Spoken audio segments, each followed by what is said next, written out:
Boa tarde, eu sou o João Paulo. A gente vai apresentar o trabalho de silvicultura. A gente vai falar sobre a floresta de produção e o nosso grupo é formado pela Eduarda Brito, o Fábio Rezende, o Gustavo Aparecido, eu, o João Paulo no caso, o Matheus Figueiredo, o Marcos Paulo e o Paulo Guilherme. É, a gente aqui é um pouco do índice do que a gente vai falar ao decorrer desse trabalho. Então a gente vai falar o que é, os produtos, o plantio, o manejo, a descrição, um punhado de coisa, preparo de solo, colheita, custo de projeto e tipo, mais um punhado. Então eu vou explicar o que é. A produção florestal é a atividade agrícola e agroindustrial de cultivo, colheita e transformação de matéria-prima lenhosa de origem vegetal em bens de consumo ou produtos de valor agregados. E na produção florestal, a matéria-prima pode ser proveniente de floresta, plantadas ou de florestas nativas. Neste caso, desde que, é claro, a extração seja devidamente autorizada ou permitida pela lei ou por autoridades ambientais. E, na grande maioria dos casos, a produção florestal é o plantio de árvores destinada à venda de madeira, in natura ou tratada, e dos produtos derivados de madeiras ou outros produtos derivados de árvores. Então, tanto fruta quanto madeira, no caso. A grande maioria das florestas plantadas no Brasil é destinada à produção de produtos florestais, madeireiros e produtos florestais não madeireiros, que aí seriam as frutas. Produtos madeireiros. Os produtos madeireiros são todos aqueles materiais lenhosos obtidos a partir do processamento direto da madeira extraída ou colhida nas florestas plantadas. Também é todo material lenhoso passível de aproveitamento na indústria mavoleira e na construção civil, na cidade e na zona rural, para madeiras ou serrarias, para fazendas e sítios, incluindo as estacas ou palanques, as lascas, os caimbros, as lenhas, as ripas e as vigas, os compensados, os postes, as tábuas e os moerões, entre outros. Meu nome é Gustavo e eu vou estar falando sobre os produtos não madeireiros. Os produtos não madeireiros são todos aqueles produtos não lenhosos. Eles são obtidos a partir do processamento direto da matéria-prima de origem vegetal, que são extraídas diretamente das árvores. Exemplos desses produtos não madeireiros são as resinas, o látex, que são matéria-prima dos plásticos e borrachas, também os óleos, as sementes ou mudas, as plantas ornamentais, as plantas medicinais, as gomas, as ceras, as fibras tanantes, os corantes e os produtos aromáticos.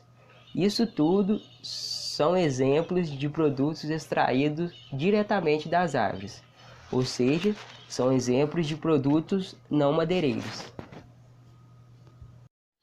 Custo do projeto para plantio: valor de cada muda R$ 25,00, valor da hora de cada maquinista R$ 100,00, salário de cada maquinista por mês R$ 1.500, valor da tonelada de adubo R$ 220,00. No total serão gastos R$ 102.987.500. Grande parte das mudas, cerca de 50%, foram adquiridas através de patrocínio das empresas. Descrição da espécie utilizada. O gênero Eucalyptus urophila apresenta-se com uma qualidade potencial das mais interessantes, devido à grande diversidade de espécies ligadas a uma boa capacidade produtiva e adaptação aos mais diversos tipos de solo. Os plantios de clones, espécies e híbridos desse gênero são consolidados pela indústria de base florestal como a principal fonte de insumo nos processos de produção de celulose e papel, encontrado na Embrapa. Depende muito da condição de umidade e do discernimento da utilização correta dos equipamentos agrícolas, tipo máquinas, implementos a serem utilizados. Para o plantio de eucalipto, a melhor alternativa é o cultivo mínimo. Pode-se empregar a subsoladora ou escarificados para adequado preparo da linha de plantio, combinando com o herbicida aplicado em área total. O objetivo dessa etapa é preparar o solo apenas no local de plantio de mudas, ou seja, em linha, plantio em linha. A profundidade de preparo de linha de plantio depende do tipo de solo. Recomendações gerais de plantio. As mudas para plantio devem ser padronizadas em lote homogêneo. O plantio das mudas pode ser irrigado ou ocorrer em períodos mais chuvosos. Nos casos em que a irrigação é necessária, recomenda-se irrigar com 3 a 4 litros de água por planta no dia do plantio. Somente em condições climáticas muito secas, a operação é repetida 1 ou 2 vezes. Em geral, apenas uma irrigação bem feita é suficiente para o desenvolvimento das mudas. Falando um pouco sobre plantio, a área de plantio que a gente escolheu foi de 10 hectares. E essa área deve estar demarcada e o plantio deve ser feito com auxílio de enxadão. Para as mudas embaladas em sacos plásticos ou com auxílio de plantadeiras manual, para que as mudas produzam em tubetes. E quando se tem um bom preparo de solo, a cova poderá ter a dimensão de um recipiente de muda. As mudas devem ser colocadas em prumo nas covas, fazendo-se um coroamento ao seu redor, no nível de superfície do solo. E a reposição das falhas deve ocorrer no máximo até 40 dias do plantio. Manejo. Os tratamentos foram dispostos em blocos ao acaso, em esquema fatorial 5x3, constituído de 5 situações de controle das plantas daninhas: testemunha no mato, testemunha limpa, isosaflutole, glifosate, isosaflutole mais glifosate em pré e pós-emergência, respectivamente. No 300º dia após o plantio do eucalipto, a massa de matéria seca de folhas e a massa de matéria seca de caule foram as características mais sensíveis à interferência das plantas daninhas.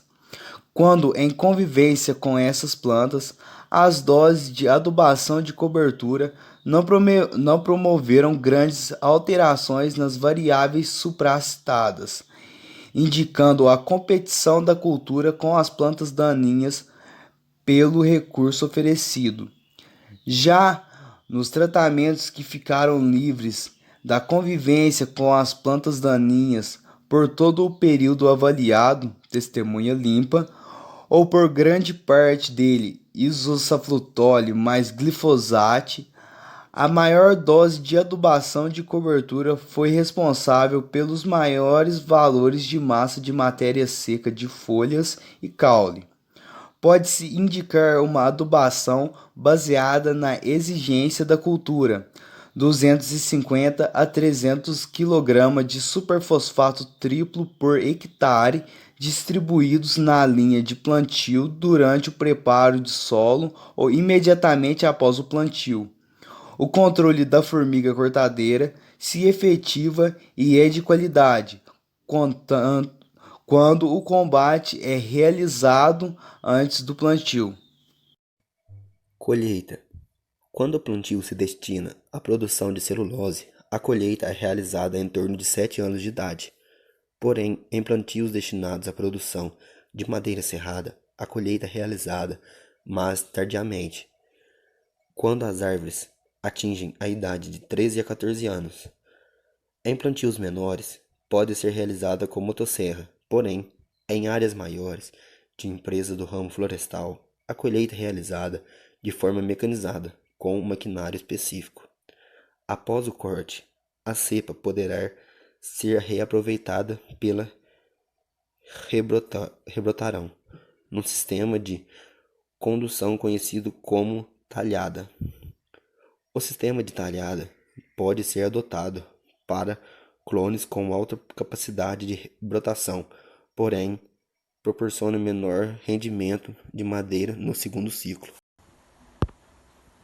O que fazer depois do corte? Uma das grandes vantagens das plantações de eucalipto é a possibilidade de aproveitar a brotação das cepas. Após o corte, a cepa poderá ser aproveitada por mais 2 vezes sem a necessidade do replantio. Isso significa na prática que se podem fazer 3 colheitas no mesmo plantio.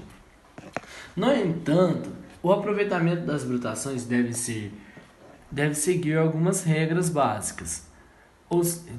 Entre elas, o corte deve ser realizado numa época sem seca, porque a falta da água prejudica a brotação. O número de brotos deve ser reduzido para 2, ou seja, os mais vigorosos posicionados de lados opostos.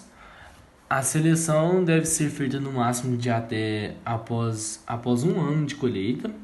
Cuidados devem ser tomados para proteger as brotações contra ataques de formigas cortadeiras, onde as geadas, o corte deve ser planejado de forma que a brotação inicie após o inverno. É importante saber que há uma queda na produtividade após a primeira colheita. Às vezes, quando a produção é muito pequena, é melhor eliminar as cepas e replantar a área. O custo total vai ser calculado da seguinte maneira: o valor de cada muda de eucalipto é R$10 e são 16 mil mudas. Funcionários para o plantio vai ser R$45 o dia, durante 10 dias.